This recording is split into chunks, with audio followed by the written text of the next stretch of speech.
Hi guys, welcome to another Witheridge TKD instructional video. Today we're going to have a look at Dosan. We'll go through the pattern, you'll see it in a minute.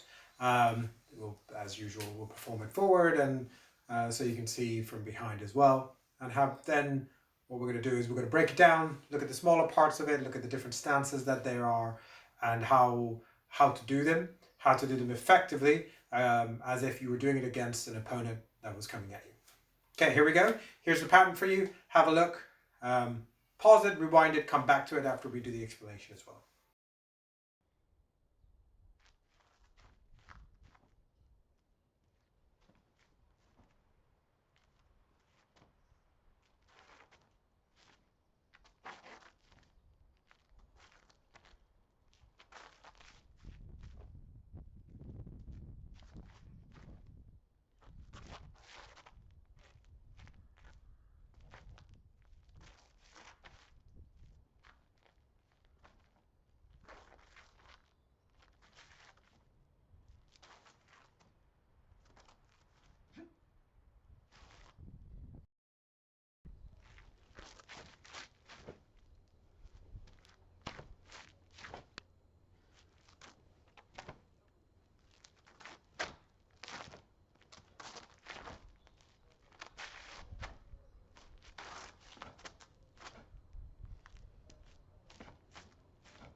So now you saw the pattern.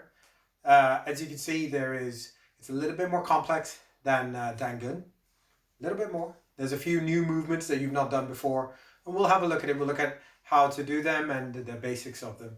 The first two movements you saw, one of the first movements that you kind of looked at when we were doing that pattern just now, was this high outer forearm block, which you've not done before. To execute it, the chamber position is the same as it is for a low block, so it starts from the inside, okay, and then it goes outwards as if we were doing a middle block with our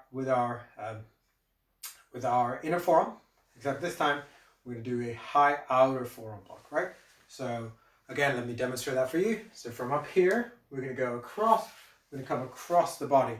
Now you can see, because it's a high section, the knuckles are level with my eyes, right? Same as when we were doing in Dangun, where the punches were at level with your eyes. This is also at level with our eyes, right? So here we go one more time. So from the inside, we're going to block out. Nice and strong. We're going to stop. This hand's going to be in front of that leg in that nice strong walking stance. Following that, now we've done these movements before where we're doing a low block and a reverse punch in the past. In this case, what we're doing is we're going to high outer forearm block. Execute that. Now there's a second hip twist here that we've got to find. We do a reverse middle section punch, right? So again, high outer forearm block, reverse middle section punch. Remember the difference in those two? It's high section followed by a middle section. Now you do that 4 times in this pattern. Once on the left, once on the right. So practicing that combination of moves is a really good way to go. I would practice them just standing still while you're watching telly or you're putting on a cup of tea. Just practice them over and over again. Get those hands, make sure they stop, and that stops, and you get that good bit of hip twist to generate that power.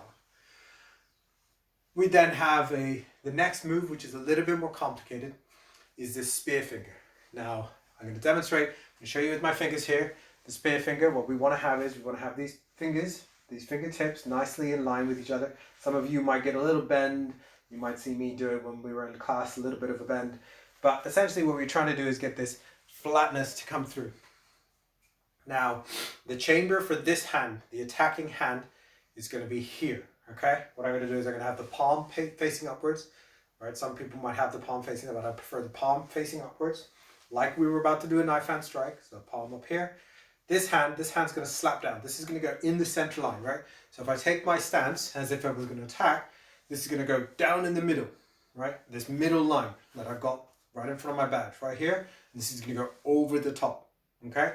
Very important that this hand goes down that middle and this goes over the top. It is not underneath the arms, and we're out here, it is in the middle, and I'm going through the middle section. So it's through that middle. If you watch from the side, what happens is this hand comes up here. So you can see it's a good bit of distance. It's not tucked in here. It's over here, and I go over the middle, right? I'm underneath basically my elbow joint here when I make that strike. I'm not resting my hand. This is not a rest time for my arm. Okay, so this hand is up here, this hand is down here, and I step and I go down. Okay, let's do that one more time nice and slowly. So this hand is down here, this hand is up here, and we go down and across. Okay, practice that. Again, this is one of those movements, the more you practice, the better it will become. It is important to remember that this movement, it's going to be weird on one side for a minute till you practice and you practice and you practice over and over again. Right? This is important. It's not underneath. It's not resting. It's in that middle section. So I'm blocking something coming up in my head. I'm striking through that middle section. So that is our spear finger. Straight spear finger thrust. Okay. Now we've looked at two movements that we've not done before. The first move a little bit simpler. The second move a little bit more complicated. Now we're going to get to our final movement, which is probably another one of the harder movements. It's this wedging block, and you saw that towards the end of the pattern as we were coming backwards. This is wedging block. The hands start here, and it comes up, right? So you can see this movement. This is coming through, this nice and squeezed in the middle, and I'm going to pop out. This is not too wide. I want to be just inside the shoulders. These elbows of mine are going to be tucked in to give me that extra rigidity in my shoulders, the strength here. Again, that core strength, right and tight there. What we're doing here is someone's grabbed hold of us. Someone's grabbed us here. We're going to block and open up that block, right? We're going to, again, from here, we're going to go boom and open up that block. What we're trying to do is to get inside that middle section, inside their target. And what we're doing is we're going to follow up with that front snap kick through that middle and then land with a double punch for us. Okay, so again, practice this movement getting it nice and tight and popping out in the middle. Nice and tight and popping out in the middle. So those cover off some of the more complicated movements that we have that are actually Taekwondo. There's words for them, there's Taekwondo phrases. Look them up, they're in your white book. Make sure you learn the theory. The next ones to look at is there is a release move that happens at the beginning. Now I've left that to the very end of this video because it is probably the harder one to accomplish, because the combination of the two things, the release move followed by the spin, the footwork can get people. Some people will topple, some people fall down. So it's important to look at it and to see it slowly. So we're going to break it down now. The first thing we do is we do the spear finger, right? From this position, someone's grabbed hold of our hand. Now imagine someone's grabbed hold of that hand. What you're going to have to do is you're going to have to go downwards. You can't just twist, right? You can't just flick. It's got to twist. You got to twist.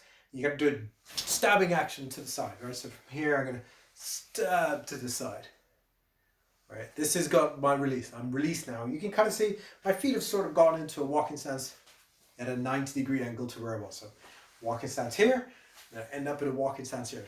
It doesn't necessarily matter. I find it the simplest to help my brain work. So I go into a walking stance here, where I've done that release. I'm not all the way down here, where you'll see some people do, or all the way across here. It's just a little flick to get rid of that hand. Okay? Now the footwork, I'm going to do it sideways so you can see. The footwork's a bit more tricky, right? So we're here, we've done that release. Okay, we're here.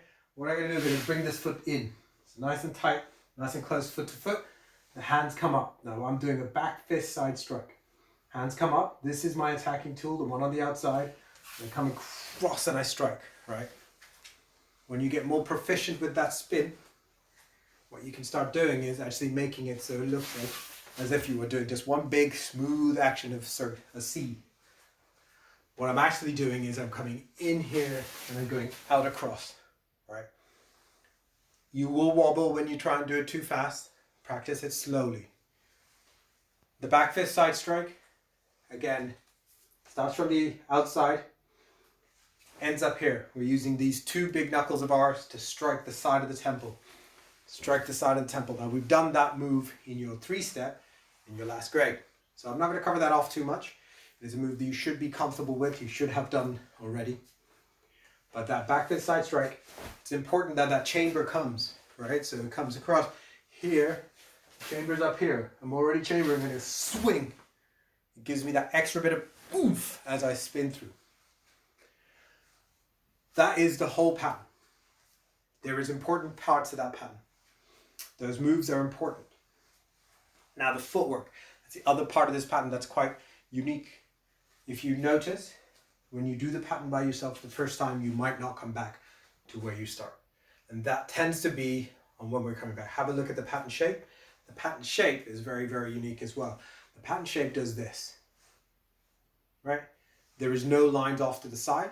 It just goes across, up and across, back, down and across. Right? No lines off to the side, which means these wedging blocks, when we do them, so if I pretend I've come up, I've got all the way up here, I'm here now, I've done this move, all right, I've stepped over, stepped across, and I'm coming backwards. If I go too far off to the side, what happens is I'm never going to make it back. All right, the actual targeting point, this is my straight line, it's only slightly off to the side. Okay, it's about 7 degrees, 5 degrees if you really want to get into measuring it out yourself, but it's just slightly off to the side. Now imagine there's someone in front of you, where you're going into the neck and blocking open their arm, right? This comes through here with the front snap kick. So I'm actually attacking someone who's in front of me, but I'm going off to the side of them. We'll look at this in a bit more detail in the lesson or in one of our virtual tutorials. But this is that action. We're just off to that side. So once we've done this first kick, when we land, we're going to come back again. This is our straight line here. I only want to be a little bit off to that side. So I'm only a little bit off to the side. I don't want to be too far off to the side. If I'm too far off to the side, I'm not going to make it back to my mark. Right? So that line, that little bit, just a small angle off to that line is what you're after. That is the whole pattern. Watch it again. Check it out. If you have any comments, if you have any questions, place a comment in the comments section below. If you haven't subscribed already, hit subscribe and hit that bell so you get notifications as we put out more and more video. Well done today. Keep practicing. Stay safe. Stay fit. Chin B.